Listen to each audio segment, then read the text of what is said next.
Hello दोस्तों, crazy जी के stream channel पर आपका स्वागत है। दोस्तों, हमारी ज्योग्राफी की 4 क्लास हो चुकी है और ये हमारी 5वीं क्लास है। इस क्लास में भी हम बहुत ज़्यादा इम्पोर्टेंट क्वेश्चन लेकर आए हैं। तो दोस्तों, पहला क्वेश्चन आपकी स्क्रीन पर है, केरल के तट को क्या कहते हैं।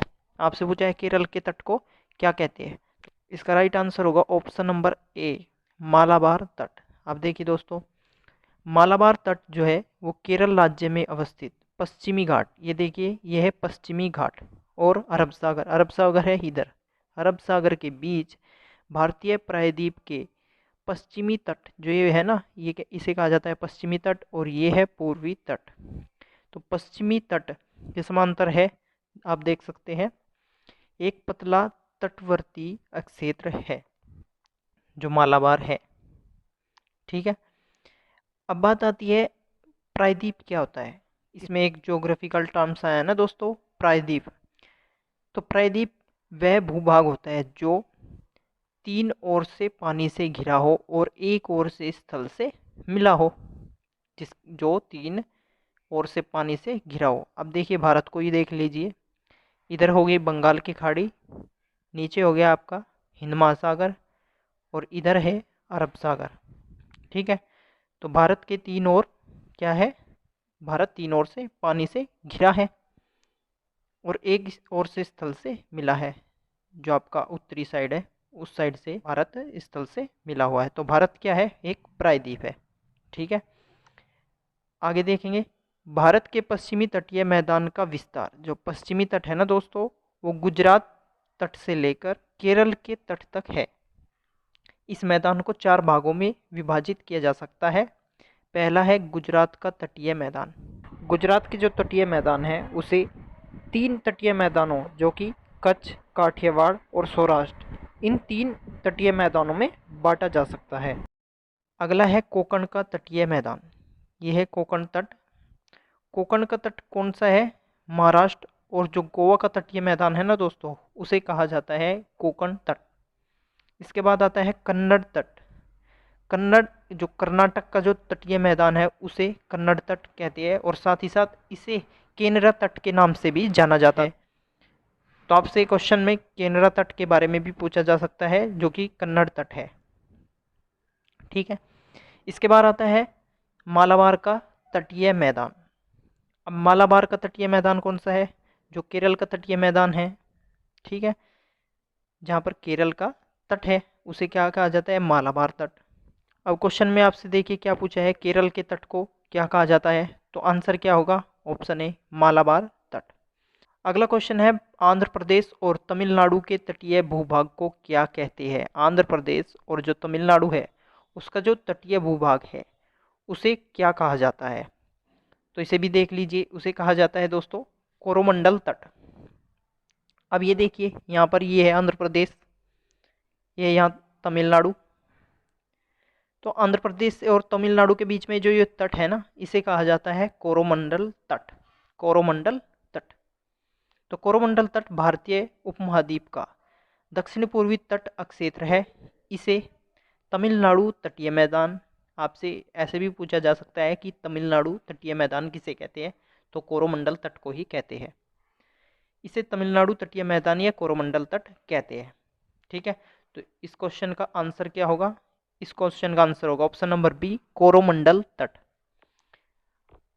अगले क्वेश्चन पे आते हैं।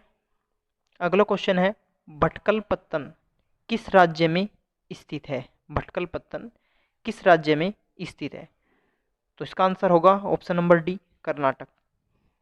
अब देखिए दोस्तों, यहाँ पर आप देख रहे हैं ये है कर्नाटक, इसके इधर देखेंगे तो यहाँ पर है अरब सागर। ठीक है, तो भटकल पत्तन कर्नाटक राज्य के उत्तर कन्नड़ जिले में स्थित एक नगर है। यह अरब सागर के तट पर स्थित एक बंदरगाह शहर है। तो देख सकते हैं दोस्तों, ये कर्नाटक, और ये यहाँ पर है भटकल पत्तन, ये आपका है अरब सागर। ठीक है, तो क्वेश्चन पर आते हैं दोस्तों, भटकल पत्तन किस राज्य में है, कर्नाटक में। अगले क्वेश्चन की तरफ बढ़ते हैं। अगला क्वेश्चन है, दार्जिलिंग कहाँ स्थित है। ये क्वेश्चन कई बार एग्जाम में पूछा गया है दोस्तों, दार्जिलिंग कहाँ स्थित है। दार्जिलिंग है दोस्तों पश्चिम बंगाल में। अब इधर देखिए दोस्तों, दार्जिलिंग भारत के राज्य पश्चिम बंगाल का एक नगर है। यह नगर दार्जिलिंग जिले का मुख्यालय है। यह शिवालिक जो पर्वतमाला है उसमें लघु हिमालय में अवस्थित है। अब एक बार मैप में देखिए दोस्तों, यहाँ पर आपको दिख रहा है, यहाँ पे आप देख सकते हैं ये है क्या, दार्जिलिंग। क्वेश्चन का आंसर क्या होगा, पश्चिम बंगाल। दार्जिलिंग कहाँ है, पश्चिम बंगाल, आपको याद रखना है। अगले क्वेश्चन की तरफ आते हैं। अगला क्वेश्चन है, त्रिपुरा राज्य की राजधानी है। त्रिपुरा राज्य की आपको राजधानी बताना है। तो इसका ऑप्शन होगा बी सही। त्रिपुरा की राजधानी क्या है, अगरतला। अब देखिए दोस्तों, मैप में देखिए ये है त्रिपुरा, यहाँ पर आप देख सकते हैं ये है त्रिपुरा। त्रिपुरा तीन ओर से बांग्लादेश से घिरा हुआ है। ठीक है, तो क्वेश्चन का आंसर क्या होगा, क्वेश्चन का आंसर होगा अगरतला। क्वेश्चन है, निम्नलिखित राज्यों में से कौन सेवन सिस्टर का सदस्य नहीं है। आपको बताना है कौन सेवन सिस्टर्स का सदस्य नहीं है। ये क्वेश्चन काफ़ी इंपॉर्टेंट है दोस्तों। तो देखिए दोस्तों, भारत के उत्तर पूर्व में 7 राज्य जो कि है अरुणाचल प्रदेश, असम, मणिपुर, मेघालय, मिजोरम, नागालैंड और त्रिपुरा को 7 बहनें या 7 सिस्टर्स कहा जाता है। अब मैप में देखिए आप, ये दिख रहा है आपको सिलीगुड़ी कॉरिडोर, ये दिख रहा है ना आपको सिलीगुड़ी कॉरिडोर। ये दोस्तों 25 किलोमीटर से भी पतला रास्ता है, 25 किलोमीटर से भी कम पतला रास्ता है, जो भारत के नॉर्थ ईस्ट के 7 राज्यों को जोड़ता है। और ये बहुत ज़्यादा इम्पोर्टेंट कॉरिडोर है दोस्तों। अब देखिए कौन कौन से है 7 राज्य है। यहाँ पर आप देखिए अरुणाचल प्रदेश, ये आपका असम, ये है मेघालय, इसके नीचे आइए ये है त्रिपुरा, मिजोरम, मणिपुर, नागालैंड।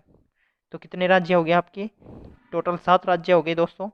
तो इन्हें 7 सिस्टर के नाम से जाना जाता है, जो आपके 7 राज्य है। और ये 7 राज्य किससे जुड़ते हैं, सिलीगुड़ी कॉरिडोर से, जो कि एक महत्वपूर्ण कॉरिडोर है। अब देखिए दोस्तों, सिलीगुड़ी कॉरिडोर जिसे चिकन नेक के नाम से भी जाना जाता है, किसके नाम से जाना जाता है, चिकन नेक के नाम से जाना जाता है। भारत के बंगाल राज्य में स्थित लगभग 27 किलोमीटर की भूमि का एक पतला रास्ता है। दोस्तों ये 25 किलोमीटर से भी पतला रास्ता है, जो भारत के पूर्वोत्तर राज्यों को शेष भारत से जोड़ता है। जो भारत के जो पूर्वोत्तर राज्य है उन्हें शेष भारत से जोड़ता है। इसके इर्द गिर्द अगर हम बात करें, जो हमारा सिलीगुड़ी कॉरिडोर है, तो इसके इर्द गिर्द नेपाल और बांग्लादेश है। मैप में देखिए दोस्तों, ये यहाँ पर है सिलीगुड़ी कॉरिडोर, इसके इधर आप देखेंगे, इसके इधर सिलीगुड़ी के ये है नेपाल, और इधर देखेंगे ये है बांग्लादेश। तो ये नेपाल और बांग्लादेश के ये बीच में है जो सिलीगुड़ी कॉरिडोर है।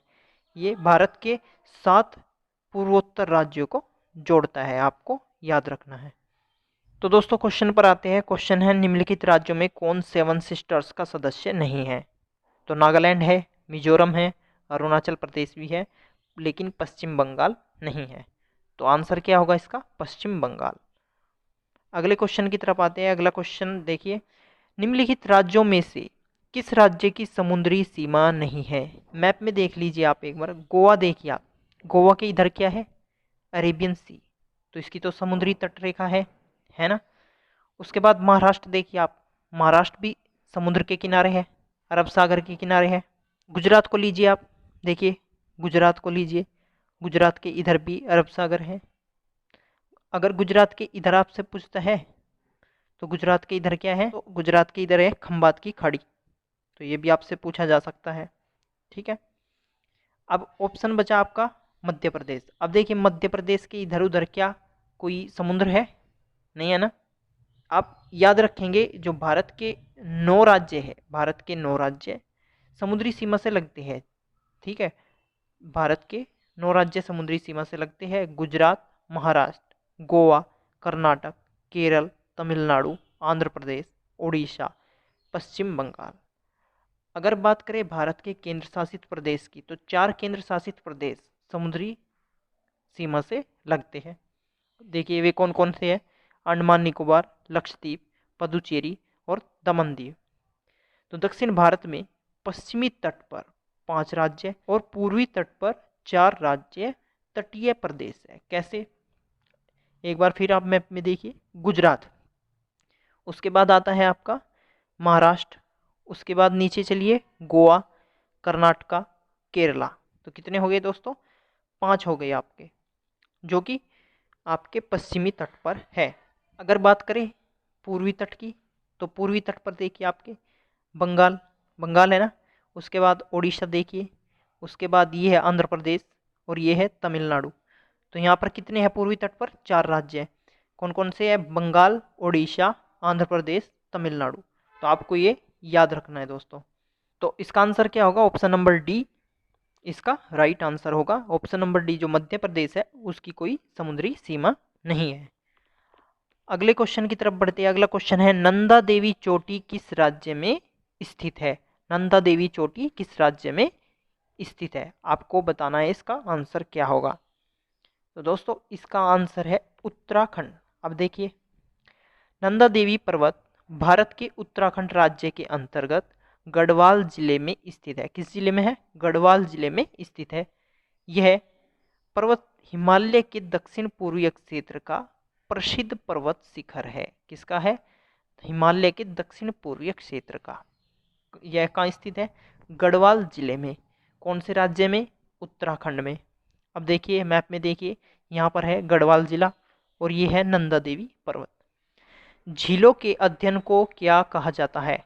ये क्वेश्चन आपने कहीं एग्जाम में देखा होगा। तो झीलों के अध्ययन को लिम्नोलॉजी कहा जाता है। तो इसका राइट आंसर क्या होगा? Option number A. अब देखिए, अब ये भी जानना जरूरी है कि झील क्या होती है। ठीक है, झील एक क्या है? ज्योग्राफिकल टर्म्स है। हमने ज्योग्राफिकल टर्म्स पर कई वीडियो बनाई हुई है, विस्तार से समझाया भी है और आपको पीडीएफ भी प्रोवाइड कराई है। अगर आपने ज्योग्राफिकल टर्म्स की पीडीएफ डाउनलोड नहीं की है तो हमारा प्लेलिस्ट में एक प्लेलिस्ट बनी हुई है दोस्तों, ज्योग्राफिकल टर्म्स के नाम से। वहाँ जा कर के आप पीडीएफ को डाउनलोड कर सकते हैं। उसमें लगभग सभी ज्योग्राफिकल टर्म्स को कवर किया गया है। ज्योग्राफिकल टर्म्स आपको याद भी होने चाहिए दोस्तों, क्योंकि ज्योग्राफिकल टर्म्स अगर याद हो गया आपको तो फिर ज्योग्राफी को समझने के लिए आपको ज़्यादा दिक्कत नहीं होगी। अब ज्योग्राफिकल टर्म्स हर जगह आते हैं। अगर आप ज्योग्राफी पढ़ोगे ना दोस्तों, तो वे हर जगह हर क्वेश्चन में आपको ज्योग्राफिकल टर्म्स दिखेगा। देखिए इस क्वेश्चन में देख लीजिए आप, इस क्वेश्चन में आपका झील आया नज़र, पहले क्वेश्चन आपने किया है उसमें तट आया है, तट क्या होता है। तो ये सभी चीज़ें जो है उस पीडीएफ में आपको दी गई है। आप उस पीडीएफ को डाउनलोड कर लीजिए, ठीक है, और उन्हें याद कर लीजिए। उसमें आपको एक खास बात है कि उसमें आपको जो भी ज्योग्राफिकल टर्म है ना, उसका इमेज भी आपको साथ में दिया है। तो आपको थ्योरी समझने में उसकी कोई परेशानी नहीं होगी, क्योंकि आपको उसमें उसका इमेज प्रोवाइड कराया गया है। अब देखिए झील क्या होता है? झील जल का वह स्थिर भाग है। अब देखिए झील चारों तरफ से स्थल से घिरी हुई है ना, किसी अदर वाटर बॉडी से नहीं जुड़ी है। क्या है ये? एक भूतल पर एक गड्ढा बन जाता है दोस्तों, एक बड़ा गड्ढा बन जाता है और उसमें पानी भर जाता है। उसे क्या कहते हैं? उसे झील कहते हैं। झील का पानी स्थिर होता है। अब झील का पानी स्थिर होगा ही, क्योंकि वो चारों तरफ से किससे घिरा हुआ है? स्थल से घिरा हुआ है। तो झील का पानी स्थिर होता है। उसके बाद झील का पानी खारा होता है, ठीक है। लेकिन बहुत सारी ऐसी झील है जो मीठे पानी की होती है, किसी भी भूपटल पर हो सकती है, किसी भी भूपटल पर हो सकती है, उच्च पर्वतों पर भी मिलती है, पठारों और मैदानों पर भी मिल सकती है, पठारों और मैदानों पर भी मिल सकती है, तथा स्थल या सागर तल के नीचे भी झील पाई जा सकती है दोस्तों। अगर बात करें झीलों के अध्ययन की, तो झीलों के अध्ययन को कहा जाता है लिम्नोलॉजी। तो क्वेश्चन में आपसे यही पूछा है, झीलों के अध्ययन को क्या कहा जाता है? तो झीलों के अध्ययन को कहा जाता है लिम्नोलॉजी। अगला क्वेश्चन है, दीव द्वीप कहाँ स्थित है? जो आपने पढ़ा होगा ना, दमन और दीव, उसी में से जो दीव है आपका वो कहाँ स्थित है, ये आपसे पूछा है। अब देखिए मैप में आप देखिए, ये क्या है? ये है गुजरात। गुजरात के इधर देखिए यहाँ पर है जूनागढ़। जूनागढ़ के निकट यहाँ पर देखिए ये है द्वीप, और द्वीप के इधर क्या है, अरब सागर। तो अरब सागर के पास ये स्थित है। तो केंद्र शासित प्रदेश दीव, जो कि केंद्र शासित प्रदेश है दीव, आपको पता है गुजरात राज्य के जूनागढ़ जिले के नज़दीक है। दमन और दीव मुंबई के समीप अरब सागर में स्थित द्वीप समूह है, जो भारत का एक केंद्र शासित प्रदेश है। यहाँ की राजधानी की अगर हम बात करें तो राजधानी है दमन। द्वीप कहाँ स्थित है, तो आपको गुजरात में बताना है। अगर ऑप्शन में गुजरात नहीं है और किसी समुद्र का नाम है, किसी महासागर का नाम है, तो आपको क्या बताना है, अरब सागर में स्थित है। तो दोस्तों, अगर आपको हमारी किसी भी क्लास की पीडीएफ की आवश्यकता है, या आपको पीडीएफ डाउनलोड करनी है, तो आप हमारे टेलीग्राम चैनल को ज्वाइन कर सकते हैं। टेलीग्राम चैनल का लिंक आपको डिस्क्रिप्शन में मिल जाएगा, तो वहाँ से आप ज्वाइन कर सकते हैं। तो ठीक है दोस्तों, फिर मिलते हैं नेक्स्ट वीडियो में। तब तक के लिए नमस्कार।